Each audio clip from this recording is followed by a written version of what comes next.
సుమన్ టీవీలో మీ business promotions కోసం ఈ కింది నెంబర్ను సంప్రదించగలరు.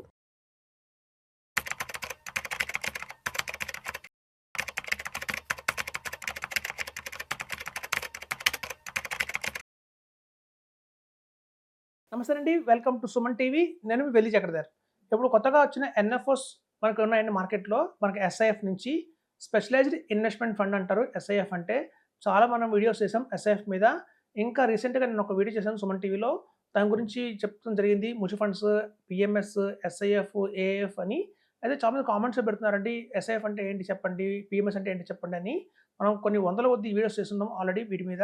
సో స్పెషలైజ్డ్ ఇన్వెస్ట్మెంట్ ఫండ్ అనేది కొత్తగా మనం సెబీ ఇచ్చిన ఒక మంచి అవకాశం అండి. ఒక మిడిల్ క్లాస్ ఇన్వెస్టర్స్కి మనం మినిమంగా పెట్టాల్సింది ఎంత అంటే 10 lakhs పెట్టాలి ఇందులో.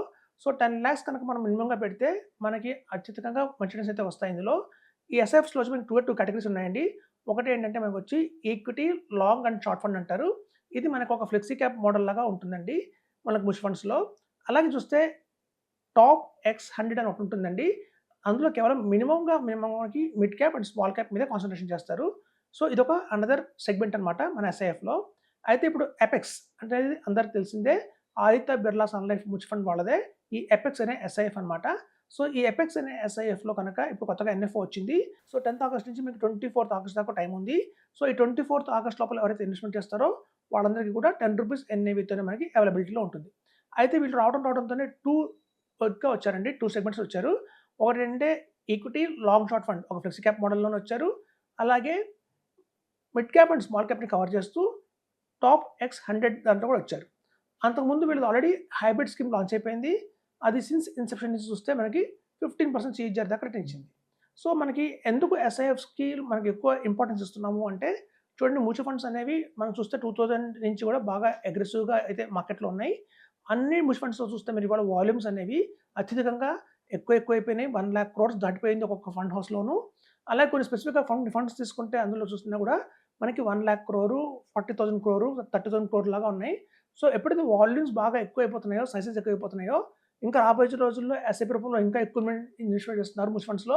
అలా చేయడం వల్ల ఏమవుతుందంటే వాళ్ళు అన్నెసరీ స్టాక్స్ కూడా చాలా ఎక్కువ కొనాల్సి వస్తుంది. అలా అన్నెసరీ స్టాక్స్ కొనడం వల్ల కూడా జరిగే ప్రమాదమే మనకి పడిపోతుంది రిటర్న్. సో గతంలో వచ్చినట్టుగా రిటర్న్స్ మనకి ఆశాజనకంగా రాకపోవచ్చు మ్యూచువల్ ఫండ్స్లో. అందుకనే కొత్తగా ఎస్ఐఎఫ్స్ లాంచ్ అయినాయి. ఇందులో చూస్తే ఇప్పుడే కొత్తగా వస్తున్నాయి కాబట్టి ₹10 ఎన్ఏవిలోనే మనకు దొరుకుతున్నాయి. వీటిలో చూసినా కూడా వాల్యూమ్స్ చాలా తక్కువలోనే ఉన్నాయి. 1000 crores, 2000 crores ఉన్నాయి. ఇప్పటిదాకా ఓవరాల్గా లాస్ట్ 8 months ఆర్ 9 months నుంచి తీసుకున్నా కూడా ఎస్ఐఎఫ్స్ వచ్చి మార్కెట్లోకి మొత్తం ఓవరాల్ ఇండియాలో చూస్తే 25,000 crores కలెక్ట్ అయిపోయింది. పెద్దగా అవేర్నెస్ లేదు దీని మీద, పాస్ట్ పర్ఫార్మెన్స్ లేదు. అయినా ఇన్వెస్టర్స్ అందరూ బాగా మొగ్గు చూపిస్తున్నారు దీని మీద. ఇప్పటికే 25,000 crores అయిపోయింది అంటే 2030-35 కల్లా కూడా అమాంతం ఇండియాలో వన్ ఆఫ్ ద బెస్ట్ ఇన్వెస్ట్మెంట్గా ఇది రూపుదిద్దుకుంటుందని చెప్తున్నాను. సో ఇప్పుడున్న ఎన్ఎఫ్ఓ మనకి ఏదైతే ఉందో ఆదిత్య బిర్లా సన్ లైఫ్ నుంచి ఎపెక్స్ అనే పేరుతో ఉందో దాన్ని 24th లోపల మనం ఎవరైనా ఇన్వెస్ట్మెంట్ చేసుకోవచ్చు. ఇప్పుడు చూడండి, స్మాల్ క్యాప్, మిడ్ క్యాప్ నేను రికమెండ్ చేస్తాను. ఎందుకు అంటే ఈ ఫ్లెక్స్ క్యాప్ మోడల్ కంటే కూడా కొంచెం రిటర్న్స్ ఎక్కువ వచ్చే అవకాశం ఉంది. ఈ స్మాల్ క్యాప్ మామూలుగా మనకి mid cap mutual funds already ఉన్నాయి కదా అనుకుంటారు. అయితే చూడండి, మిడ్ క్యాప్లో వచ్చేసి మనకి ఏంటంటే 100 కంపెనీ నుంచి 250 కంపెనీ వరకు మిడ్ క్యాప్ అంటారు. 251 నుంచి 500 దాకా స్మాల్ క్యాప్ అంటారు. అది మనకున్న యూనివర్స్. మ్యూచువల్ ఫండ్స్లో అయితే ఫండ్ మేనేజర్ అంత మేరకే స్టాక్స్ కొనాలి. కానీ వేరే ఎస్ఐఎఫ్లో వీళ్ళకి X100 ఉన్న దాంట్లో వీళ్ళకి అప్ టు 1000 కంపెనీస్ దాకా కూడా ఇన్వెస్ట్మెంట్ చేసే అవకాశం ఉంది.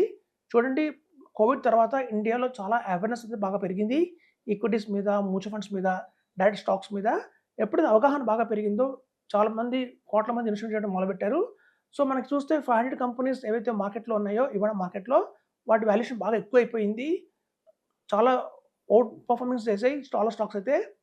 ఇప్పుడు మనకి ఏదన్నా క్వాలిటీ స్టాక్స్ అండర్ వాల్యూలో దొరుకుతున్నాయి అంటే అది 500 నుంచి 1000 లోపల ఉన్నాయండి జెమ్స్ లాంటి స్టాక్స్. సో ఇట్లాంటి స్టాక్స్లో కూడా ఇన్వెస్ట్మెంట్ చేసే అవకాశం మనకి ఎస్ఐఎఫ్ ద్వారా ఉంది. ఇది మన మ్యూచువల్ ఫండ్స్లో మనం మిస్ అవుతున్నాము.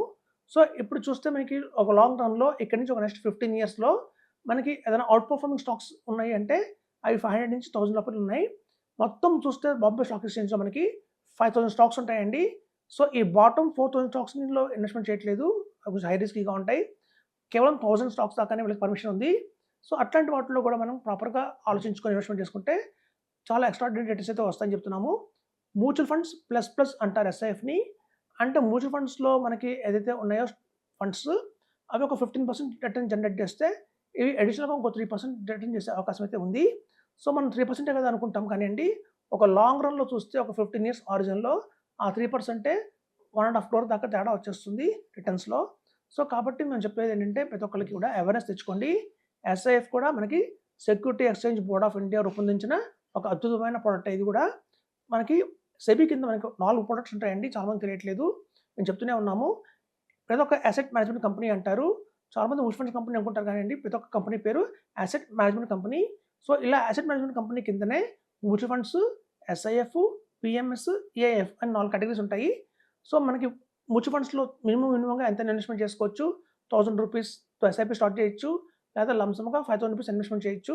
వేరాజ్ ఎస్ఐఎఫ్‌లో వచ్చేసి మనకి 10 లాక్స్ పెట్టాలి మినిమమ్. అలాగే పిఎంఎస్‌లో మినిమంగా 50 లాక్స్ ఇన్వెస్ట్‌మెంట్ చేయాల్సి ఉంటుంది. ఏదైతే అందరికంటే ఎక్కువ ఏఐఎఫ్ ఉందో ఆల్టర్నేట్ ఇన్వెస్ట్‌మెంట్ ఫండ్ అనేసి అందులో మినిమంగా పెట్టాల్సింది 1 crore. సో, ఇవన్నీ హ్యాండిల్ చేసేది సేమ్ కంపెనీసే కాబట్టి మనకి ట్రస్ట్ వర్తీగానే ఉంటాయి. వాళ్ళ ట్రాక్ రికార్డ్ చూసుకొని గతంలో ఎలా పర్ఫార్మ్ చేశారని చూసుకొని తద్వారా మనం నిర్ణయం తీసుకోవచ్చు అందులో ఇన్వెస్ట్‌మెంట్ చేయాలా వద్దా అనేసి. సో, ఇప్పుడు మనం చూస్తే ఈ ఎన్ఎఫ్ఓ పీరియడ్‌ని మిస్ కాకండి. ₹10తో మనకి అవైలబిలిటీలో ఉంది కాబట్టి మనం కనుక 14 ఇయర్స్ కనుక వెయిట్ చేస్తే మనం అనుకున్న రీతిలో కనుక ఒక 18% కనుక జనరేట్ చేసి పెట్టగలిగితే పెట్టిన 10 లాక్స్ కూడా మనకి అమాంతం 1 CR అయ్యే అవకాశం అయితే ఉందండి 14 ఇయర్స్‌కి. సాధారణంగా అంటారు 14 ఇయర్స్ కంటే చాలా పెద్ద టెన్యూర్ కదా అని. మరి ఏదైనా మీకు నేషనలైజ్డ్ బ్యాంక్ కానియండి, లేదా ప్రైవేట్ సెక్టర్ బ్యాంక్ కానియండి, ఎక్కడికైనా బ్యాంక్‌కెళ్ళి మనం కనుక 10 లాక్స్ ఇన్వెస్ట్‌మెంట్ చేస్తే 14 ఇయర్స్‌కి ఎంత వస్తుంది రిటర్న్ అని అడగండి. జస్ట్ డబుల్ అవుతుంది అంతే. మనకి ఒక ఫార్ములా ఉంది. 72/I = N అని. సో, 72 కింద మీరు ఇవాళ మార్కెట్‌లో ఉన్న 6% పెడితే గనక మనకు అమాంతం మనకి ఒక 12 ఇయర్స్ దాకా టైం వస్తుందండి. సో, కాబట్టి మీకు దాన్ని బట్టి అర్థమైంది ఏంటంటే ఒక బ్యాంక్‌లో పెడితే మనం 14 ఏళ్ళు వెయిట్ చేస్తే డబుల్ అవుతుంది ప్రిన్సిపల్. కానీ ఇక్కడ డబుల్ కావట్లేదు. 10,000 పెట్టి 10 లాక్స్ పెట్టి మనం గనక 18% గనక తెచ్చుకోగలుగుతుంటే అది గనక 14 ఇయర్స్‌లోనే మనకి 1 CR వచ్చే అవకాశం ఉంది. సో, ఇలాంటి ఒక అద్భుతమైన ప్రొడక్ట్‌ని మనం మిస్ కావద్దని చెప్తున్నాను. అలాగే ఎస్ఐఎఫ్‌లో మనం అనుకున్నాం 2 ప్రొడక్ట్స్‌తో వచ్చారు ఎపెక్స్ వాళ్ళు. మనం ఫస్ట్ ఇనిషియల్‌గా ఒక ప్రొడక్ట్‌లో ఇన్వెస్ట్‌మెంట్ చేసిన తర్వాత లెట్ మీ సే టాప్ హెక్స్ 100లో పెట్టాం ఒక 10 లాక్స్. ఎంఎన్ఎఫ్ అయిపోయిన తర్వాత 2 సెకండరీ మార్కెట్‌లో అవైలబిలిటీలో ఉన్నప్పుడు కావాలంటే ఒక 5 లాక్స్ మీరు వేరే ఫండ్ కూడా డివైడ్ చేసుకోవచ్చు. ఒక ఫండ్ హౌస్‌లో కనుక 3 ఫండ్స్ ఉంటే ఒక ఎపెక్స్‌లో గాని సపోజ్ ఎథెనిక్ కంపెనీ తీసుకోండి. ఒక హైబ్రిడ్ స్కీమ్ ఉంది. ఒక ఫ్లెక్సీ క్యాప్ ఫండ్ ఉంది. అలాగే ఒక multi cap and small cap fund ఉంటే కనుక మనం పెట్టే 10 లాక్స్ మినిమమ్ ఏదైతే ఉందో ఎస్ఐఎఫ్‌లో దాన్ని మూడిటికి కూడా డివైడ్ చేసుకోవచ్చు. ఆ వెసులుబాటు కూడా ఉంది. చాలా మందికి తెలియట్లేదు. 3 లాక్స్ హైబ్రిడ్ స్కీమ్‌లో, 3 lakhs flexi cap model equity long short ఫండ్‌లో పెట్టి ఒక 4 లాక్స్ టాప్ 100లో కూడా పెట్టుకోవచ్చు. ఆ 10 లాక్స్‌ని మనకు డివైడ్ చేసుకుంటే మీకు డైవర్సిఫికేషన్ కూడా అయిపోతుంది. తద్వారా అత్యధిక రిటర్న్స్ తెచ్చుకోవచ్చు. ఇప్పటిదాకా మీరు మ్యూచువల్ ఫండ్స్‌లో ఉన్నారు. గత 5 ఇయర్స్‌లో ఉన్నారు. మీ వాల్యూ ఆఫ్ ఇన్వెస్ట్‌మెంట్ ఏదైతే ఉందో ఇవాళ నెట్ అసెట్ వాల్యూ ఎంతుందో మీకు అది గనక 10 లాక్స్ అండ్ అబోవ్ ఉంటే కనుక మీరు మ్యూచువల్ ఫండ్స్ నుంచి షిఫ్ట్ అయిపోండి ఎస్ఐఎఫ్‌కి అని చెప్తున్నాను. సో, మీ దగ్గర చాలా కార్పొరేట్స్ ఉండొచ్చు మ్యూచువల్ ఫండ్స్‌లో. Mid cap and small cap మినహాయించి ఏదైనా అన్నెసెసరీ ఫండ్స్‌లో పెట్టారు. పెద్దగా ప్రోగ్రెస్ లేదు. అందులో రిటర్న్స్ ఏం రావట్లేదు అనుకున్నప్పుడు అట్లాంటి గ్రోత్ లేని ఫండ్స్‌లో ఉండే కన్నా కూడా వాటన్నిటిని తీసేసి కన్సాలిడేటెడ్ చేసుకొని ఒక ఎస్ఐఎఫ్ తీసుకోవడం అనేది మంచిదని చెప్తున్నాను. Thank you.